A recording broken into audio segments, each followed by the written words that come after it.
And while you're in Hollywood doing movies, and you're around, a lot of people that you're doing all these movies, were you starting to see any signs of weird things going on, or was it sudden in March of 2020 that everything got kind of weird? It was sudden. Okay. I wasn't paying attention. I was so focused on building a career, and having come from professional fighting when I started in 2021, you're just like constantly trying to keep working, constantly trying to get that next job. And, being on a series of Mandalorian and actually getting the second one and, having a show, that's peak because then you can start doing the stuff that you really, really want to do. So it was very sudden for me. When you went vocal and like, when was the first time was there a tweet? What was it that you said? Yeah, I know you said some things about BLM. I know you said some things about a few different things. What was the first thing you said that got the world to say, wait a minute, what kind of a position is she taking here? Well, I mean, I was, when I saw the George Floyd thing happen, I did do the whole black square in my Instagram first. You did do it? I did, and even at the beginning of COVID, I did say, there was this really funny thing where I was like, we need to keep the masks for the hospitals so you can make these little masks out of your bras if they're padded. And so it's like, I was participating, and I was like, I wanted, from my heart, I wanted everybody to be okay, and I didn't want them to be fearful, and I wanted us to all. But then I started watching more of what was happening from a different perspective, and my perspective grew, and then I took the black square out because I was like, oh. And then I was like, and not because I don't think that things are like not messed up or wrong. It's just because, trendy stuff is just, it's not where I want to be. So the black square you do. I did, and took it off. And the black square was basically like, every time anything happens in the world, I only want to tell them, like, I want to tell people, take a breath, take a moment. There's going to be a lot of emotional reactions. And if we take a breath and really kind of like hear what actually transpired, let's get there. But it's really hard for. I think that's important for the audience, because it's not like you're a staunch conservative, Republican, libertarian. There's no way I'm doing this. You've always been like this, and you're not going to put the black square. No, you're actually like, no, this is noble. Like, this is your not. Put it on your face. That's right. So you're doing this, and then at what point are you like, no, this is ridiculous? It was really when the protests started happening, and I realized, wait a second. I come from, a family that started, both of my grandfathers started their businesses from scratch. And so you're shutting down all of these mom and pop and smaller restaurants, and, you're keeping open Walmart, and it's just like, I started really feeling for, those people that were getting destroyed during that time. And it was the hypocrisy that I had the biggest problem with. Like, if you can go to a protest, then you can go to church, which church, for a lot of people, is where, you can calm yourself, or walks on the beach. And living in California, they were destroying the volleyballs, the volleyball, like they were chasing people on the beach who were going for a walk. Ridiculous. Who were around no one. And so that pissed me off. Like it did a lot of people. Again, nothing to do with you watching a Joe Rogan podcast or the news or reading an article. This is all you individually. You're like, this shit doesn't make sense. Yes. Okay. So then public, what's the first public outlet where you gave a message where people in Hollywood are like, wait a minute, what's this all about? What did you say that pissed some people off? There's a number of things that piss people off. I think I told people to open up their businesses. If, you can write on the streets, you can open up your business. That's common sense. Right. I told people, I think the first real massive problem that I really, really ran into was it sounds so silly right now to say, the beep, bop, boop. Yeah, the trans thing. I mean, I don't know how I'm going to explain this later on in life, if, to family or to my nieces, and be like, what happened there? I'm like, well, I beep, bopped, and booped a little too hard, apparently. Yeah. So I put the beep, bop, boop in my profile, just only to show that you can, to expose the bullying that was happening online that, we see so well now, but, 3 years ago, Which one prompted Disney or executives or your agent or managers from Hollywood, bless you, to call you and say, hey, Gina, you can't do that. We're about to get you a big job. You cannot post this. Please take this off. They never said they said, they never said that. They said, we need to educate you about the beep bop. And who's they? The publicists and the publicists who are answering to the higher ups. And these publicists that you're paying or somebody else is paying? Well, actually both. And that's a very good question. Publicists, the way that Hollywood works and the way it's been happening is like, I can hire a publicist for $4,000 to $6,000 a month, right? And they could be working for me. But some of them are answering to That's why I asked Disney, the question, yeah. right? And so Disney's got their own publicist. And so you've got the agents, you've got the managers, you've got the publicists, and everybody's like so excited about these bigger companies that they're not really taking care of the individual. And then you've got the media, and everybody's got their own journalists that they call to put out information. And it's like, it's a mafia, and a person does not stand a chance when they're not going along with the narrative. So the publicist calls you, both, and then who else, like from high up brass? Did anybody from high ranking brass Disney? Did anybody call you and say, "This is not going to work out. Let us educate you on what's the right approach," or no? No, actually, I offered that. I said, if Kathleen Kennedy would like to get on the phone with me, I have no problem with that. Let's talk about this. I've met her a couple of times, and obviously this is coming from that direction. Please, I'd love to talk woman to woman about, anybody who I talk to. I was trying to be very agreeable. At the same time, I'm dealing with, when you get canceled, I don't know, it is the hardest thing, one of the hardest things I've ever been through, especially because I was so naive of what was happening.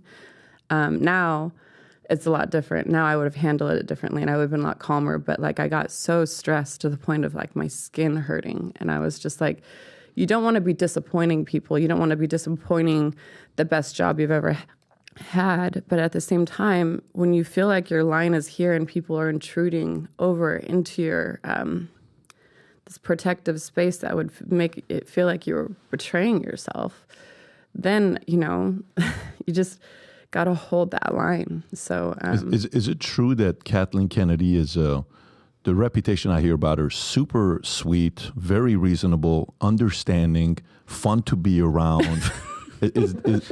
Why are you guys laughing? She's got the language. Because I just saw the photo that Rob got up there. She doesn't look like that person. She's got the language of a Mormon mother. Yeah. Mormon mother. Is that what your experience has been with her, or how? My experience with Kathleen Kennedy, and by the way, she has had a phenomenal history of work. Sure. That I respect as a woman to woman. You'll see her name pop up on some of these movies, and it's like, wow, that is quite incredible, actually. And so I don't know her entire story. I don't know what made her have this wall of defense that she's had. She's, maybe she'll tell us all that story someday. But it was very cold, but trying. So Jon Favreau, who is the complete opposite, is just this bear of a man who is just the most lovable person. And he would, I get shyer, and so he would be standing there between me and Kathleen Kennedy, and try to initiate the conversations. And it wasn't ever bad on set. It wasn't ever anything like that. I had no problems on set. It was beautiful on set. And if a woman's like that, it's fine. There's plenty of women that are like that. You don't have to be the executive of a company and be a nice person. But it was the problems that came afterwards and that energy that happened. So what was that experience like? So on set, you worked on set with her and Favreau. She was there very rarely. Very rarely. I think I saw her maybe 2 or 3 times. And your interaction with her when you spoke, how many, if we were to say, this is how many minutes I've spoken to Kathleen Kennedy, what would you say the total time is? I'd say 20 minutes. Okay. And the 20 minutes, was it more like, hey, how you doing? How are things? Or is it more like, don't do this? This has changed this. What was it 20 minutes like? It was like 2 magnets. Oh, really? And was it obvious? I mean, to me, it felt, but I'm sensitive to energy, so I was like, trying to be my normal self. And, she does have walls up. And so it's like, okay, I don't know why those walls are there, but it was just like that. And that's what it is. From the beginning, Gina, or was it after she started realizing, like, you were awake, not woke? You know what I mean? Like, or was it from the beginning? You just had that energy. Gotcha. It was from the beginning. I remember we went to the Star Wars celebration, and we were all up on stage, and we go through. Everybody go through. They get announced, and they go through, and they shake everybody else's hand. And Kathleen Kennedy, I think, was like towards the end. And she shook everybody else's hand, and I go to shake her hand, and she didn't shake my hand. Get out of here. And I was like, okay. All right, what is that? Accidentally, like she didn't see it, or intentionally? She just looked at me. You think she's threatened? Maybe she's threatened by you. I have no idea. I just realized, like, that's that energy. That's what that's like. Wow. Is this pre-March 5th when she was like that, or? That was the first introduction into Star Wars. Like, that was my first. I'm all excited, and I'm like, happy to be up on stage, and then I was like, okay. Now let me ask you, when nothing has happened yet. There hasn't been an interchange. She just kind of a power move. That's what she said. Yes. Yeah. So when you're meeting her, are people saying things like, "Hey, Gina, few things you need to know when you work here. That person is this. This person is this. That person is this." Like, you know how you go into a sports team, like Brett Favre used to play for the Green Bay Packers, and the quarterback coach was it Mariucci? Tom Mariucci was a QB coach, or I think it was Mariucci. Mariucci started QB coach in the whole West Coast systems. And the coach was it Sherman? Who was the coach? Not Holmgren. Mike Holmgren. Big guy. And Brett Favre the Walrus. and Holmgren would always have issues. But Mariucci was like in between the buffers. Like, I got you. Don't worry. You and I will work together. And coach just wants for you to perform better. Did anybody like kind of, prepare you for what to expect with these strong media personalities? No. And I think that Star Wars being one of the biggest fan bases and also one of the most controversial, kind of toxic fan bases, there's got two different sides, which I have my theory on that. I feel like when you go into that kind of job, there needs to be immediate media training, immediate understanding of the environment, and to really just kind of like prepare people for that. Because, but I think that will eventually get there. It just wasn't there at that time. Got it. Okay. So Kathleen Kennedy, first experience isn't that good. John is, I played poker with John one night. Jon Favreau, Vince Vaughn, and the guy from Christmas Story, redheaded guy who becomes a producer later on, Peter something. I don't know what his name is. He's boys with. Oh my God, John was funny. He's so wonderful. He is so amazingly. He is my favorite person in Hollywood to have ever worked with. Why is that? Why is that? He cares, and he's able to reach everybody in the room. He'll come before a scene, and he'll just let everybody know exactly.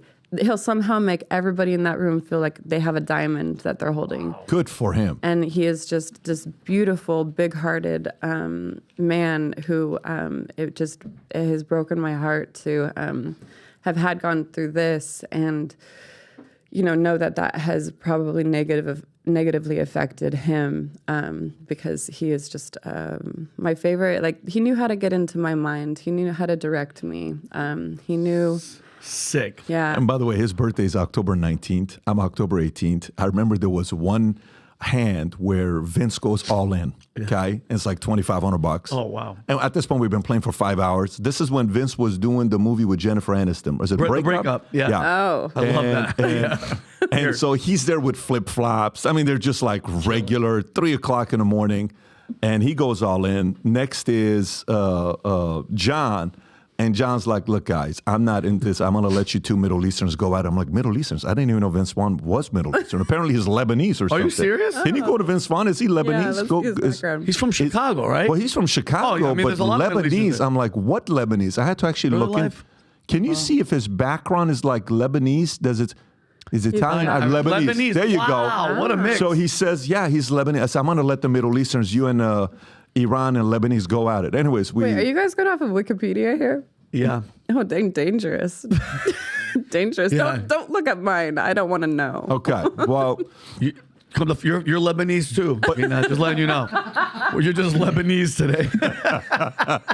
You're a Syrian Lebanese. anyways, but the point is, John was a freaking breath of fresh air to be around, right? Just a chill guy. And by the way, it's important for people to realize, Adam pointed this out a couple of days ago, there's 2 John Favreaus on Twitter. Yes. There's a John Favreau that's an Obama speechwriter. This is not the same John different Favreau. John Favreau. Because that John Favreau is super woke, loud. You're like, it almost confuses you a little bit. Please find the right John Favreau. And also, John's, I don't think he's really on Twitter. I think he watches from the background sometimes, but I think, he's I think his whole thing is like, he loves to just fly right below the radar, so that he can do what he can do. But I believe the man is an emotional genius. I believe he's a genius in storytelling. I mean, I think there's something very special. That's cool. That That's good to hear from because that's the impression I get from him, anyways. Yeah. Were there a lot of people in Hollywood who reached out to you, who agreed with you but couldn't be vocal? And they said, look, you're right. We're with you. We agree with you, but we can't publicly agree because it's going to hurt our career. Did you get a lot of calls like that? Not initially. I got no calls initially. But I got a lot of support and have gotten more support. I go to these fan expos and people will have me come up to their booths and they're like, we're so with you, sister. We're so with you. And I'm like, I know. And they think, I think there's a lot more people in the middle. And a lot of these actors are just, I know a lot of my co-stars, they hate what happened to me. Bill Burr was just as incredible and awesome. And he was like, he's like, she's a sweetheart. And if I say anything, I'm going to get canceled. And so at the time, 3 years ago, it was a different environment and it was hard for people to speak up. But every single one of my co-stars, including Pedro and Carl,